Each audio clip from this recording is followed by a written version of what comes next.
Hello again, it's me, Natus, and today you're watching a quick track breakdown of Garden of Memories, which is, I believe, the third track, possibly the fourth track. I should probably check that on my forthcoming EP on Celsius Recordings on October the 21st, so keep yourselves posted for the release day. If you didn't check out our last track rundown with Alpha Rhythm, then you should go and do that.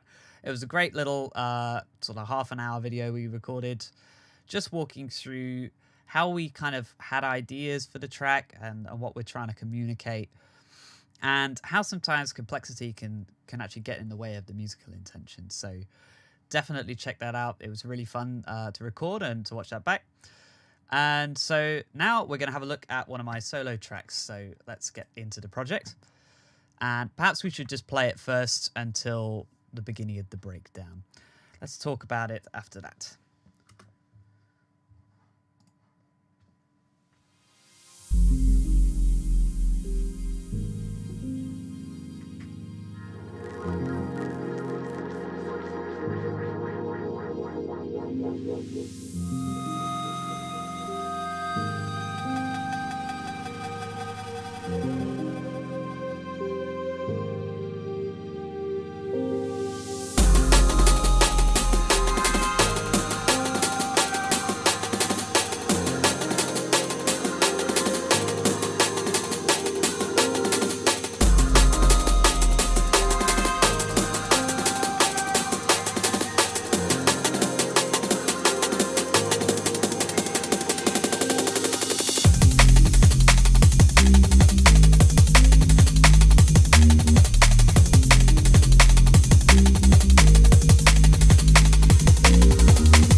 Right. Okay, we're going to stop it there and talk a little bit about what actually happened. So, as you can see, there's quite a lot of tracks in this project. I just did a take of this track rundown and realized it was so disorganized that I've now brought everything into folder tracks and grouped it up and color coded it, so it makes this video a little bit easier to do. So I think we'll go and start at the top and then work our way down to the bottom to the drums. Okay, so some general considerations when I come to writing a track. This is actually quite an unusual track for me. It drops a lot sooner than I normally do, so it only has a 32 bar intro. Don't be fooled by the numbers. I left a little bit of space here. More because we were doing some stem mastering and I wanted to give a little bit of silence at the beginning. So thanks to Dennis, who did some amazing stem mastering on this track. And when you hear it, it'll sound much better than the version you just heard, which is the unmastered version. So, yeah. So it's a bit unusual in that it's got a shorter intro and it drops at bar 33, even though that says 49. Still a 64 bar drop, so that's kind of normal. But it's definitely, it goes against my intuitions a little bit. I really like to draw things out a lot. I mean, especially if you watch the last track rundown, Alpha Rhythm and I, we talked a bit about we really like doing long tracks.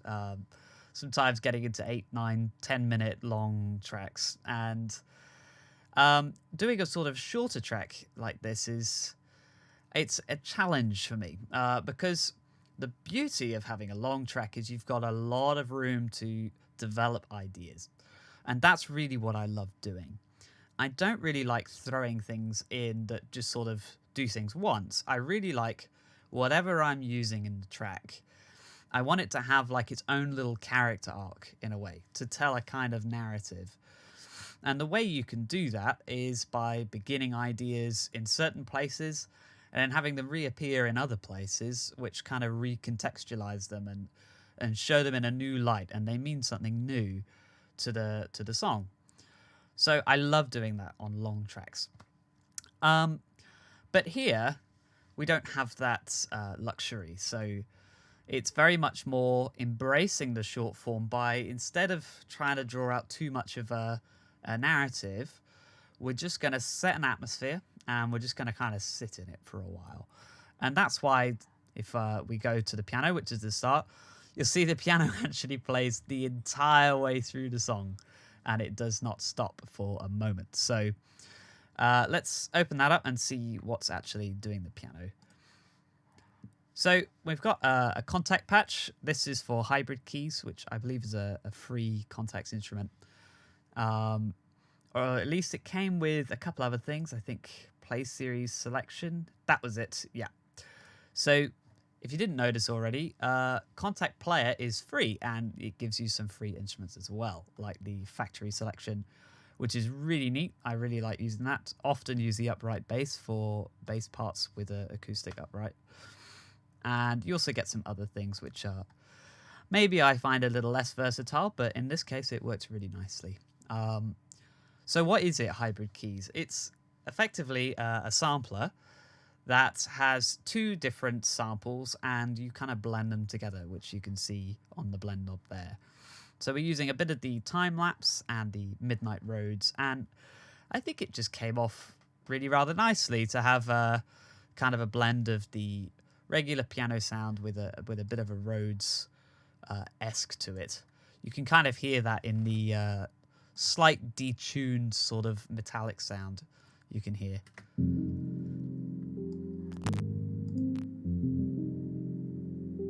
Let's go to where the filter's a little higher.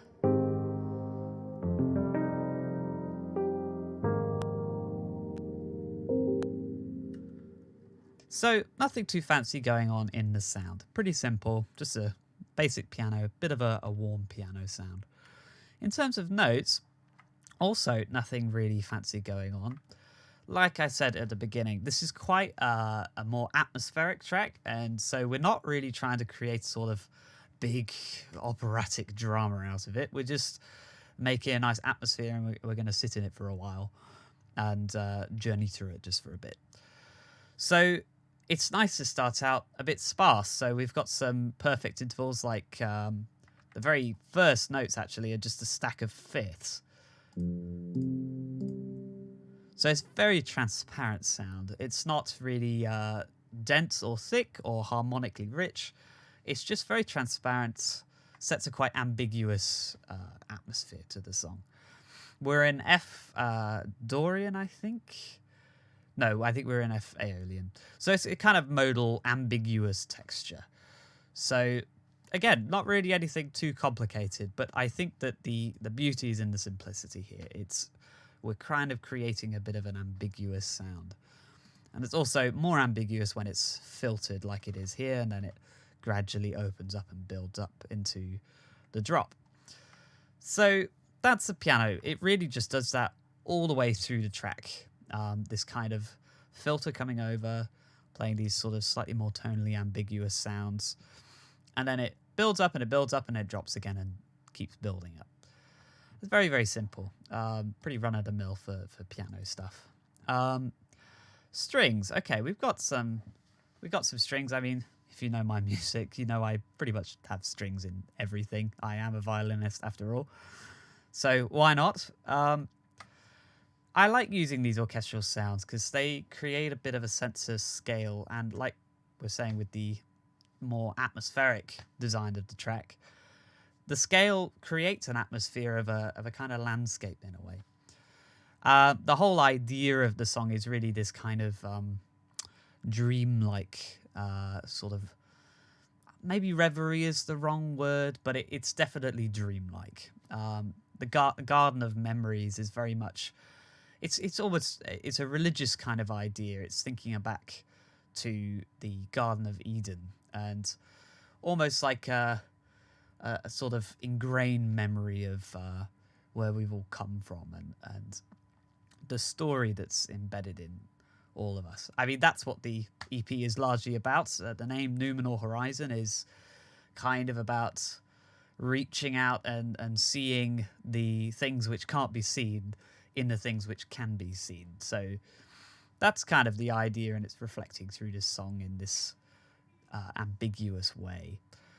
So we have the harp here, which is creating a kind of cycle of fifths down here. Not cycle of fifths, sorry. It's not a cycle of fifths, it's just a kind of stacking perfect intervals on top of each other. So we can see we've got a fourth and then a fifth. So it's quite ambiguous again. Then we've got just high violin note, which is pretty stock and standard for me. Creates again sense of scale, bit more depth in the texture of the sounds all together. And then later on, we build up with these big string chords.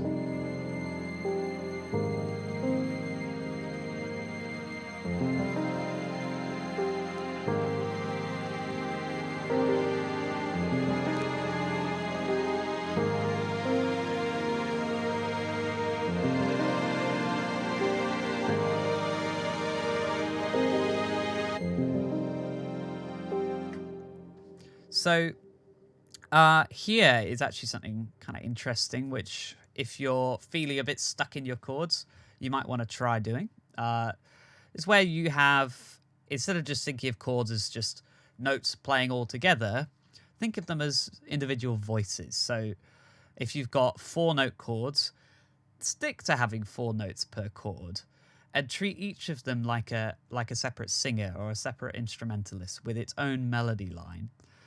And so we start with the straight punctuation of chords, but then around here, we start breaking into slightly more what we call contrapuntal writing, which basically means that there's more than one melody going on. So we have this inner voice that's starting to create movement within the chords. And so that really helps lead you through a chord, rather than just having it as a block of events. And I think it's a much better way to make your chords speak more. So we have that there, and then they end on a static chord. Just creates this sense of sparseness again. What else do we have? We've got these electric guitar plugs. Again, just a fifth. Sorry, it's a fourth actually. I should be able to hear that. Really simple. Again, perfect intervals are creating a lot of transparency and vagueness in the sound. Why is it vague, you might wonder, with perfect intervals? Well, the reason is because when you have a perfect interval, it doesn't have any tonality really. You haven't got a third in there, which would tell you whether it was a major chord or a minor chord.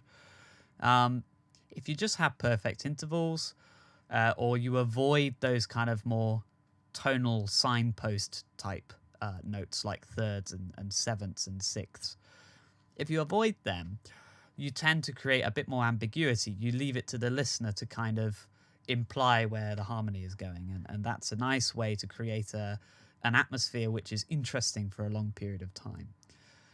If it's just a straight major chord for, well, how long is this track? 225 bars. That would be really rather boring, to be honest. So it's nice to hang out on these perfect intervals. So, like I say, perfect intervals, just free labs, lap steel guitar.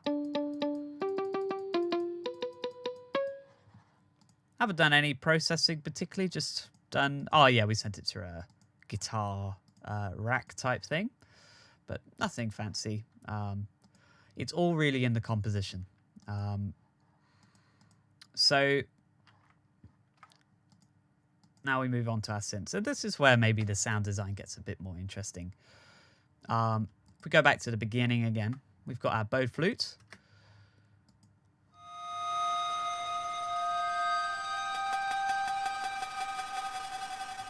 Now, I called it bowed flute. There isn't such a thing as a bowed flute, at least that I know of.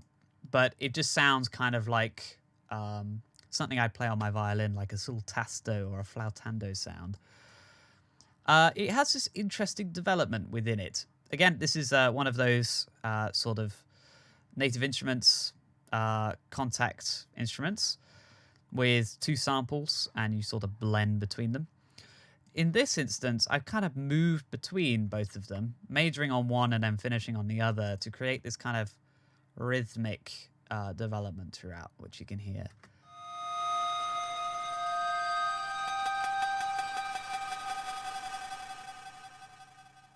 And then it's delayed itself, so that kind of becomes the new sound in a way. I think that kind of concept about drawing something out of the sound is really important when you're trying to make musical connections.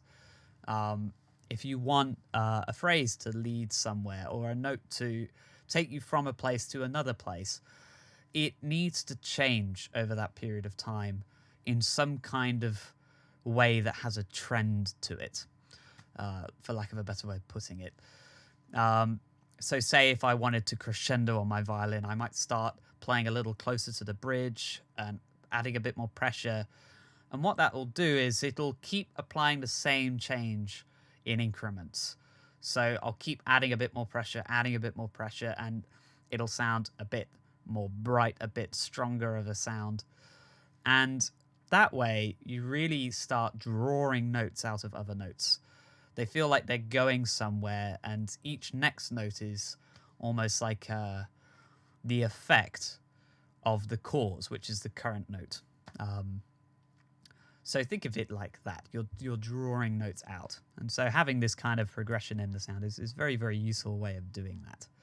As well as your standard things like voice leading, like we just looked at with the chords. So yeah, nice sound there. I don't think we really did any extra stuff on it, really. Just at the end, we had some extra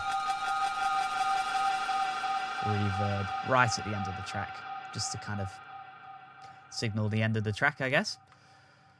Bubbly pad, that's nice. This is quite a nice one. Just here.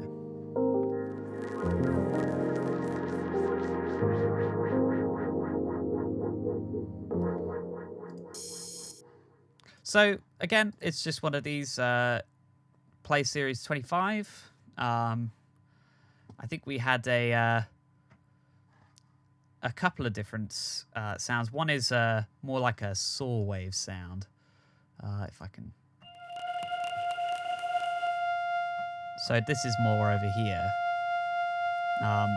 Quite pure sound. And then we've got something that's actually quite a lot more ambiguous going on. So I think I just found a good balance so that it's not too ambiguous, not too chaotic, just quite relaxed. You can hear the notes fairly well, but it also blends in nicely with the rest of the texture that we're creating. And then the movement in the sound is really coming from the LFOs, they're modulating the cutoff and a little bit of the resonance as well. No, nothing complicated. Again, I think just building sounds, especially if you're using samplers, like try to keep the sound that you've got. Because, I mean, there's something nice about, someone once said, I think it was Winslow was talking about keeping the virginity of your samples, like not screwing around with them too much and making them unlike what they originally were. It's really nice to kind of keep them and keep what's special about them intact. So yeah, that's what we've done here. Just blended the two together a little bit. I'm gonna skip the rest of the leads. Oh no, we've got the main lead. But again, yeah, same sort of thing. Play series 25.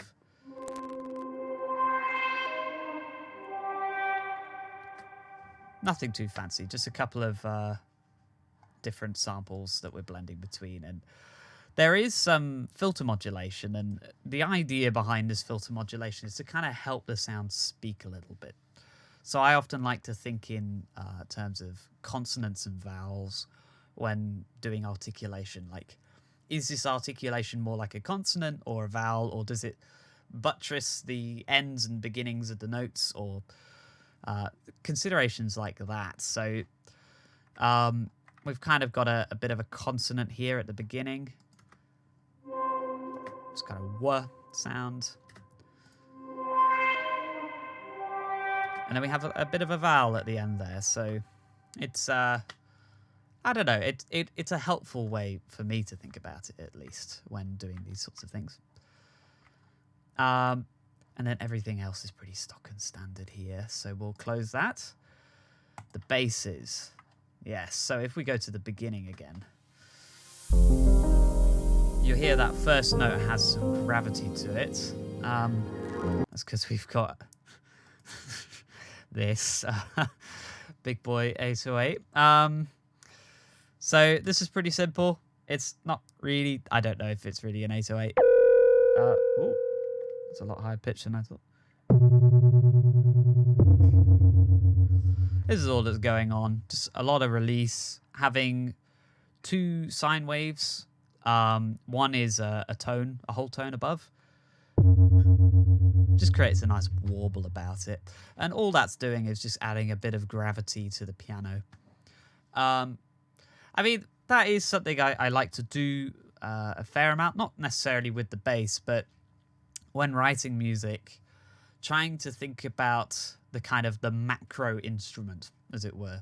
The instrument that's made up of all the instruments that are working together. And so I kind of think of this 808 and the piano really as just one thing that's going on. They're not really two different things. It's just a character of the piano that it's given weight to that. And that's really the essence of orchestration, I think, is how do you pair things up so that they achieve a larger goal together. You want to think about that larger goal. What are all the instruments trying to achieve together? So in this case, it's just the piano and the bass, and they're just trying to make it that first note sound a little bit more impressionate, a little bit grander. So it sounds like this, which is very nice. So yeah, having that kind of macro composition in mind as well, sort of what groups of instruments are we using together.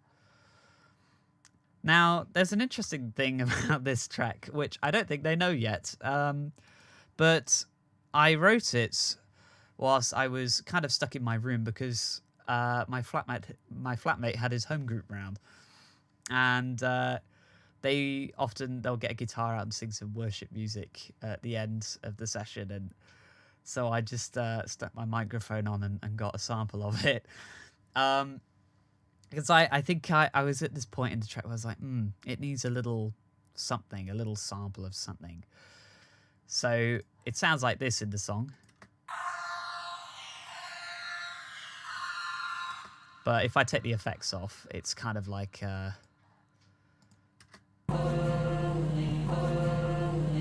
You can tell I was being really secretive about this because the gain is up so high that you can hear my fans on my computer even louder than you can the actual sample.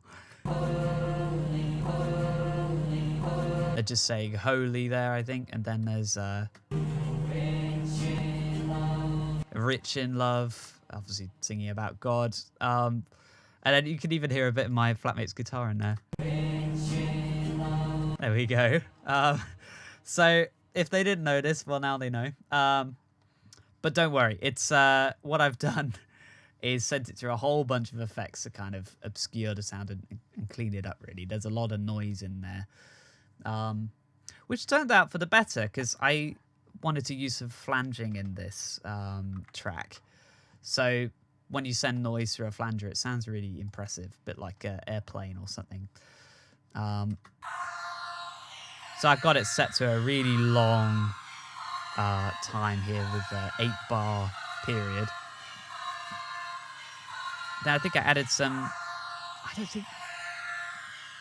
think this is doing anything. I think I tried some transformer stuff. It's kind of like a metalizer type thing. And then added a bit of convolution reverb just to set it back a little bit in the mix. And yeah, and that's really all it is. It plays at the ends of phrases. So say we hear. So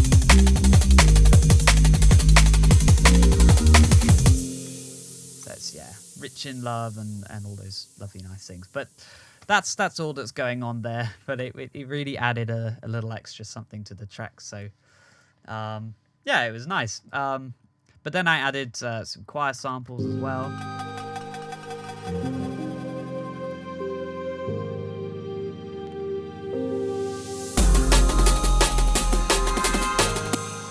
I think a lot of people do this intuitively, but music has a lot of things called cadences in it, which is it's kind of like it's almost like the punctuation in a sentence that signifies the end of a certain block of words that has a meaning within it, and then you'll have your full stop, so that will be the end of your sentence, and then you'll have a next sentence. And it helps us kind of navigate the meaning of certain things and the internal structure of things. And having little signposts at the ends of phrases like this choir line is just really helpful to tie things off and then introduce a new section. So this is at the end of the first 16 bars, before the drums come in, before the home group sample comes in. So it just ties things off, really.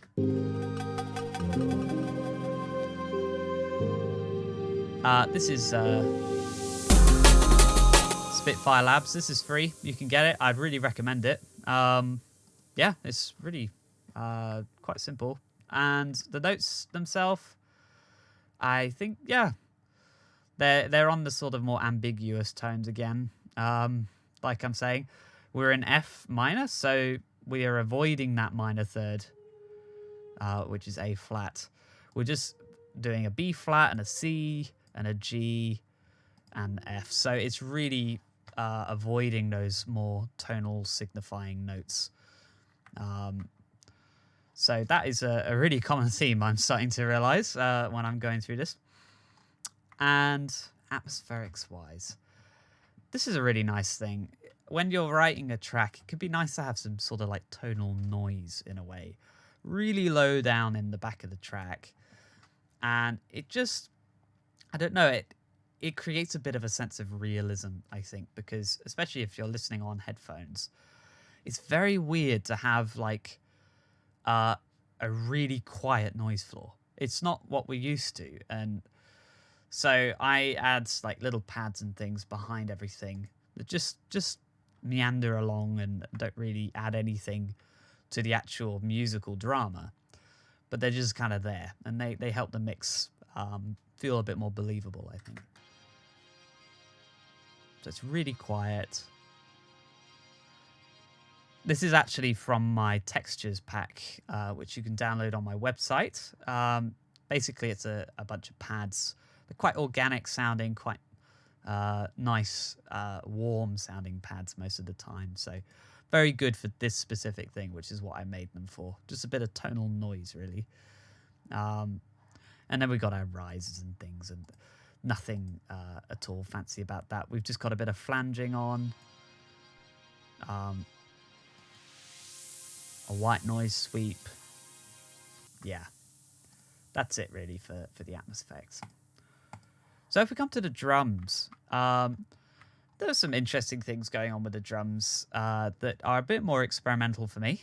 As I say, I made this in one evening, this was really just me kind of having a bit of a jam, and then it turned out to be all right, which is not, just going to say, not usually how it goes. So if you if you do what I do, which is you spend like 4 hours working on a thing and then you hate it and then you never open the project again, don't worry. That is also quite common for me. So this is a very rare occurrence. Yeah, so I started off with this break, and I did some weird stuff to it with Serum FX, which is basically like Serum, but an FX VST. And you can send MIDI into it, which I've done here. And that means you can exploit the LFOs and things like that, as well as using the effects. So I've just attached LFO1 to the drive knob, and it makes it just a lot more crunchy. It's going every quarter note, every crotchet beat. But you can see I've also automated the rate. So it starts speeding up around about bar 45. It's now at an 8th note, and then it'll be 16th. And what that does is just makes it a little crunchy on the very, very tippy top of the transients. And that's quite nice, satisfying feeling. So this is without the Serum effects. And then with it, it just really sounds a lot crunchier and more interesting of a sound, harmonically speaking. And then I think I layered it up with a synth break here. Yeah, you can hear those hi-hats in there, the classics. And then some reverse cymbals and things. Then we also have our like ride cymbal. So basically I'm just building up a little bit of a rhythmic pattern, but without the kind of like meat and potatoes of the drums. We haven't got the full kick in there yet, nor the full snare. That all starts at the drop at bar 49. So just very, very quite I don't know, it's building up to something. Don't give your listener everything right at the start, basically. Otherwise, why would they need to listen to the rest of the song? You can draw things out a bit. So yeah, once we get here, I think then I spliced the break up and I threw it into Groove Agent, which is essentially the kind of like drum rack of Cubase. So yeah, I took that, resampled it in here. There we go.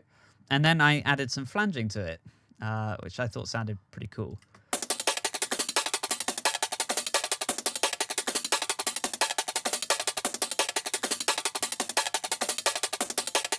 So yeah, I rather like that effect. It worked in this track. It doesn't work in every track, but like I said with the instruments earlier, I wanted to use a bit of flanger.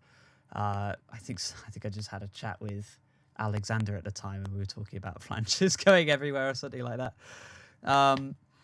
So yeah, I wanted to use that a little bit, and yeah, it worked out really, really nicely. So the next thing I did on this break was using a frequency shifter. So like what I just said with cadences, you can create rhythmical cadences as well as tonal ones. And so that's what I use this frequency shifter for. It just brings a drum break up a little bit in pitch. So I'll play that bit again. So just automating a bypass there. And all that does is just bring it up in pitch a little bit, and so it can drop you down again. Okay, so the next thing would be, am I doing any bus processing? Not really, just doing a bit of EQing here and there for the mix. The snares. Oh yeah, I really like using the, oh dear, something is going a bit staticky. I hope that you guys are all right, that it's not ruining your experience. Okay, so something I really like doing is the clap, using it in the sampler in Cubase, like this. This is a really neat little sampler. It's just so convenient. And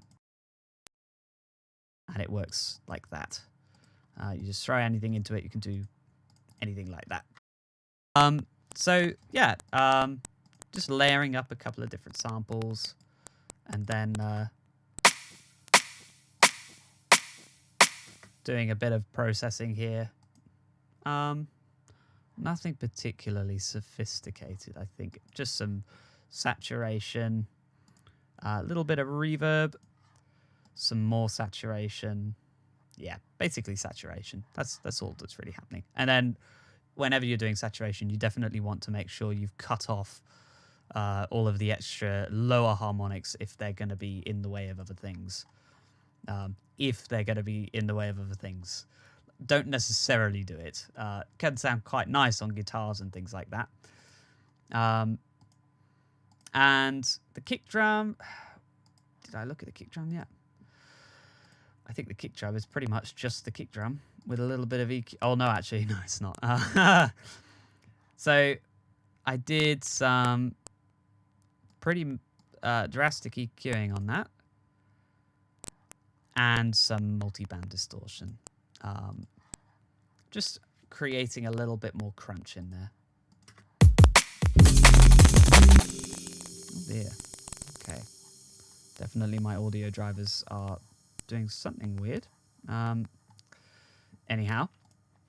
And yeah, when it comes to bus processing and things like that, all I'm doing is just adding a little bit of reverb. I've sidechained the reverb here to the kick and the snares so that they come through dry on the transient.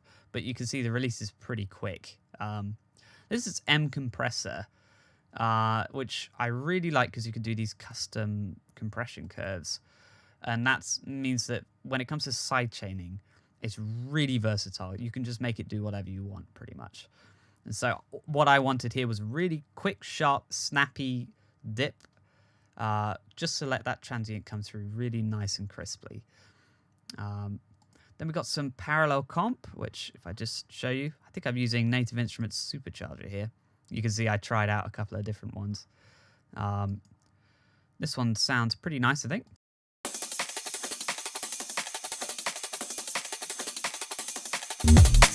All that's doing is just adding a little bit of that extra fullness to the sound. I'm not even doing any EQ on that. It's all good. So if I muted that, you'd see it would sound very, like, not finished, if you get me. And then with it,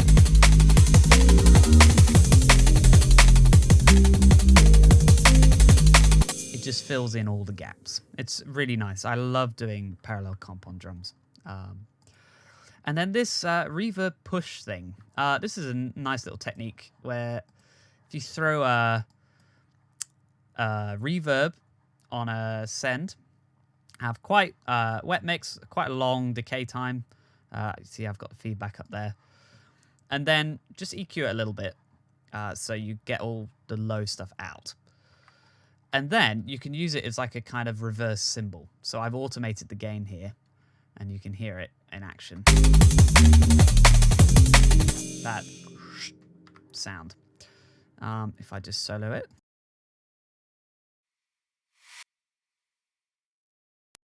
It's really nice. It's a lot better than just using white noise for that because it's a bit more crunchy.